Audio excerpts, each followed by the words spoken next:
మా నాయకులు మాజీ ఆర్థిక మంత్రి గౌరవ డిప్యూటీ లీడర్ హరీష్ రావు గారు సంక్షేమ శాఖలో 2000 కోట్ల కుంభకోణం జరిగింది అని చెప్పి ఆరోపణ చేస్తే దాని మీద 3 మంత్రులు మేము వస్తున్నాం గన్ పార్క్కి దమ్ముంటే రండి అన్నారు. ఇక్కడ హరీష్ రావు గారు బయలుదేరితే మరి వాళ్ళే పోలీసు వాళ్ళకు ఫోన్ చేసి మరి భయపడ్డారేమో.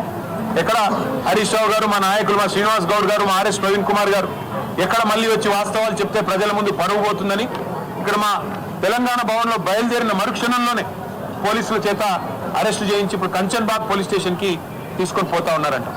నేను రాష్ట్ర మంత్రులను అడుగుతా ఉన్నా. ఒక మంత్రి ఏమో తెలంగాణ భవన్కి వస్తా అంటాడు, పారిపోతాడు. 3 మంత్రులేమో రండి గన్ పార్క్ అంటారు. మా వాళ్ళు గన్ పార్క్ బయలుదేరితే మా నాయకులు మీరు మమ్మల్ని అరెస్టులు చేయిస్తారు. ఇంత భయం ఎందుకు? చేతనైతే అసెంబ్లీ పెట్టండి, కావాలంటే ఒకరోజు అసెంబ్లీ ప్రత్యేక సమావేశం పెట్టండి, పెట్టి అప్పులేదు. ఎందుకంటే అక్కడన్నా కనీసం మీకు స్పీకర్ గారు మీకు రక్షణగా ఉంటారు. మాకు ఎట్లాగో మైక్ ఇవ్వకుండా మీకే మైక్ ఇచ్చి 1కి 10 సార్లు ఎట్లాగో మీకు బయట మాతో బహిరంగ వేదిక మీద కానీ బహిరంగంగా మీడియా ముందు కానీ చర్చించే దమ్ము ఈ ప్రభుత్వానికి లేదు, ముఖ్యమంత్రికి లేదు, మంత్రులకు లేదు. వీరికి పందలు చేతగాని పెద్దమ్మలు అనే మాట తేలిపోయింది. కాబట్టి ఈ చేతగాని వాళ్ళు సవాళ్ళు ఎందుకు వేయాలా, సవాళ్ళు ఎందుకు విసిరాలా, ఎందుకు మాట్లాడాలా గొంతులు పెంచుకుని? చేతనైతే ముఖ్యమంత్రి గారు మంత్రులకు నేను చెప్తా ఉన్నా, కనీసం స్పీకర్ గారు మీకు రక్షణ గోడ లాగుండే, రక్షణ కవచం లాగుండే అసెంబ్లీ అయినా పెట్టండి. పెట్టి మాకు మైక్ కట్ చేయకుండా మాకు గంట అవకాశం ఇవ్వండి. మీరు కావాలంటే 5 గంటలు మాట్లాడుకోండి, మేము వద్దంటలేదు. ఎవరేంటో ప్రజలు చూస్తారు, ఎవరు చెప్పేదానిలో వాస్తవం ఉందో ప్రజలే తెలుస్తారు. అంతేగాని ఈ చేతగాని డైలాగులు, మళ్ళీ చేతగాని సవాళ్ళు విసిరి పారిపోవడం, దీనివల్ల ప్రజాక్షేత్రంలో మీ డొల్లతనం, ప్రజాక్షేత్రంలో మీ అసమర్థత, మీ అవినీతి మళ్ళొకసారి మీరే చెప్పుకున్నట్టు అయిందని చెప్పి కూడా తెలియజేస్తూ, ఇవాళ చాలామంది పిల్లలు, దాదాపు ఒక 100 మంది పిల్లలు అందరూ కూడా పోలీస్ కానిస్టేబుల్ ఉద్యోగాల కోసం ప్రిపేర్ అవుతున్న పిల్లలు, గ్రామీణ ప్రాంతాల నుంచి, జిల్లాల నుంచి ఇక్కడికి వచ్చి దిల్సుఖ్ నగర్లో మరి వాళ్ళ తల్లిదండ్రి కష్టపడి నెలకొక 4-5 వేల రూపాయలు పంపిస్తే అందులో అవస్థలు పడుతూ పీజీ అకామిడేషన్లలో ఉంటూ, వర్కింగ్ విమెన్స్ హాస్టళ్లలో ఉంటూ, చుట్టాల ఇళ్లలో ఉంటూ అవస్థలు పడుతూ ప్రిపేర్ అవుతున్న పిల్లలు ఇవాళ తెలంగాణ భవన్కి వచ్చారు. వచ్చి వారందరూ చెప్పింది ఏమంటే, అన్న మీ ప్రభుత్వం ఉన్నప్పుడు ఆనాడు మీరు మొత్తం 9.5 ఏళ్లలో పోలీస్ నోటిఫికేషన్లు మీరు 46,600 ఉద్యోగాలకు మీరు పోలీస్ నోటిఫికేషన్లు ఇచ్చారు. 2016లో ఇచ్చినప్పుడు 9,281 పోస్టులకు ఇచ్చినారు. సబ్ ఇన్స్పెక్టర్లు 539 మందికి ఇచ్చారు. అట్లాగే 2018లో మళ్ళీ ఒక నోటిఫికేషన్లో 18,428 మందికి నోటిఫికేషన్లు ఇచ్చారు. దాంతోపాటు సబ్ ఇన్స్పెక్టర్లు 1,271 పోస్టులు ఇచ్చారు. మళ్ళీ 2022లో కూడా మీరు 16,614 ఉద్యోగాలకు నోటిఫికేషన్ ఇచ్చారు. సబ్ ఇన్స్పెక్టర్లు కూడా 554 మందికి ఇచ్చారు.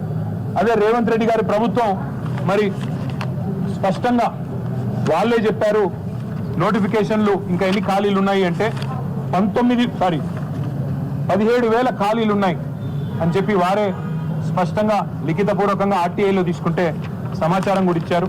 కానీ మరి పోస్టులు పిలిచే కాడికి వచ్చేసరికి మాత్రం ఇవాళ కేవలం 5,000 ఉద్యోగాలు పిలుస్తామంటున్నారు. మేమందరం ప్రిపేర్ అవుతున్నాం, ఏజ్ రిలాక్సేషన్ కోసం ఎదురు చూస్తున్నాం. రేవంత్ రెడ్డి గారే 32 కాదు 34 ఏళ్ళు అని చెప్పి మినహాయింపిస్తాను మాట ఇచ్చారు. ఇది ఆయన ట్విట్టర్లోనే రేవంత్ రెడ్డి గారు పెట్టింది.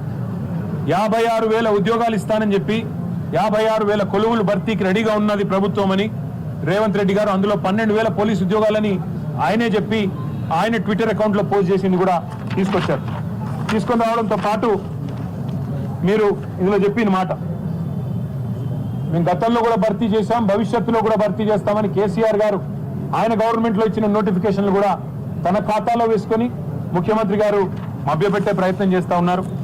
ప్రియాంక గాంధీ గారు స్వయంగా వచ్చి జాబ్ క్యాలెండర్ అని చెప్పి యూత్ డిక్లరేషన్ అని చెప్పి మా అందరికీ కూడా మాట ఇచ్చారు. ఉద్యోగాలు వచ్చేంత వరకు నెలకు 4,000 నిరుద్యోగ భృతి ఇస్తామన్నారు. ఏది జరగలేదన్నా కనీసం మాకు ఉద్యోగాలన్నా రావాలి అంటే 20,000 ఉద్యోగాలకు నోటిఫికేషన్లు ఇచ్చే విధంగా మీరు ప్రభుత్వాన్ని డిమాండ్ చేయండి అంటూ పిల్లలందరూ కూడా వచ్చి మరి వారు కలిశారు. వారందరు చుట్టూ తిరిగారు.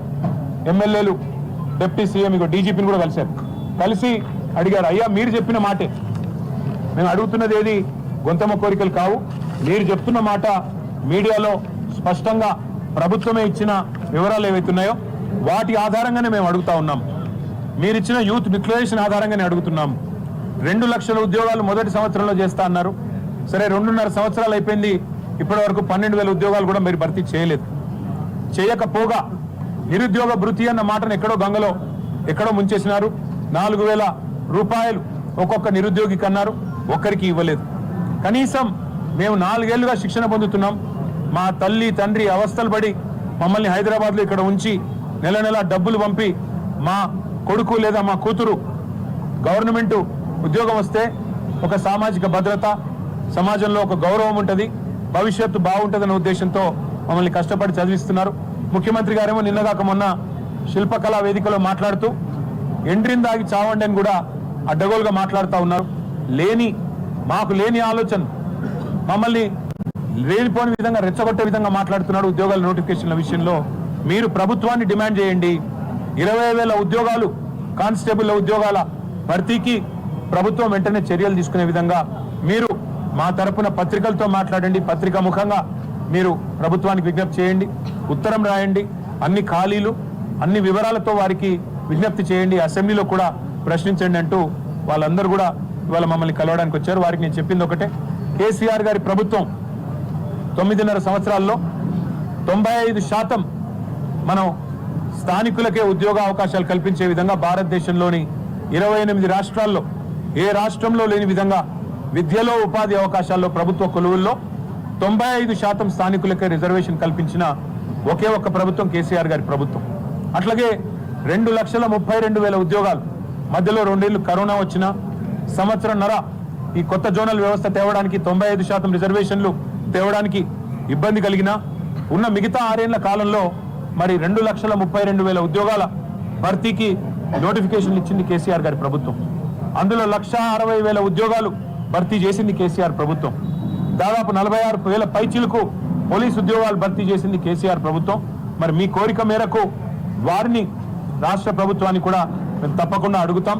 అడిగి మరి వారు దిగి వచ్చేదాకా మీతో మేము కూడా ఉంటాం. నన్ను వాళ్ళు దిల్సుఖ్ నగర్ కూడా రమ్మని ఆహ్వానించారు. అన్న మీరు రండి, మేమందరం దిల్సుఖ్ నగర్లో ఉన్నాము, మీరు రండి అంటే తప్పకుండా తొందరలో దిల్సుఖ్ నగర్ కూడా వచ్చి మిమ్మల్ని కలుసుకుంటానని చెప్పి ఆ పిల్లలకు మాటిచ్చాను. వాళ్ళు వచ్చిన 100 మంది కాదు, అక్కడ వేలాది మంది ఉన్నారు. వారందరినీ కలుస్తాం.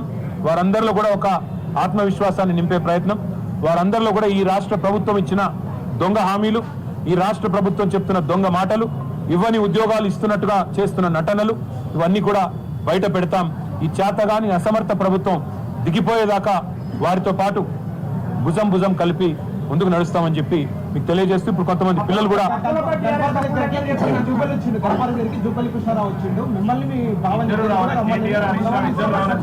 ఒక పని చేయమనండి. జూపల్లి కృష్ణారావు గారి కంటే ముందో ఎస్కాట్ వెనుకో ఎస్కాట్ ఉంటుంది. ఆయనే కదా నిన్న నేను తెలంగాణ భవన్కి వస్తున్నాను డైలాగులు కొట్టమన్నది ఎవడు, పోజులు కొట్టమన్నది ఎవడు, మళ్ళీ ఇప్పుడు గన్ పార్క్ అని లొకేషన్ మార్చమన్నది ఎవడు?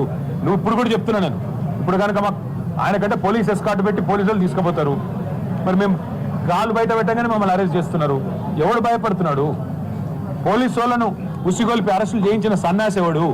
ముఖ్యమంత్రి, హోంమంత్రి, జూపల్లా ఎవడు? అసలు మంత్రుల క్లారిటీ ఉందా? 4 మంత్రులు ఏం బీకడ అనుకున్నారు మీరు? చర్చని మీరే పిలుస్తారు, లొకేషన్ మీరే చెప్తారు, పారిపోయేది మీరే. చేతగాని వెధవలు ఎవరో ఈ రాష్ట్రంలో ఇవాళ ప్రజలందరూ చూస్తా ఉన్నారు. ఇప్పటికి కూడా నేను జూపల్లికి చెప్తా ఉన్నా, అక్కడే ఉండు గన్ పార్క్, మేము వస్తాం. మళ్ళీ నీ పోలీసు వాళ్ళు పంపి అరెస్ట్ చేయించి మేము వాళ్ళు అరెస్ట్ చేస్తే మాకేం సంబంధం? ప్రభుత్వాన్ని నడుపుతున్నారా, సర్కస్ నడుపుతున్నారా?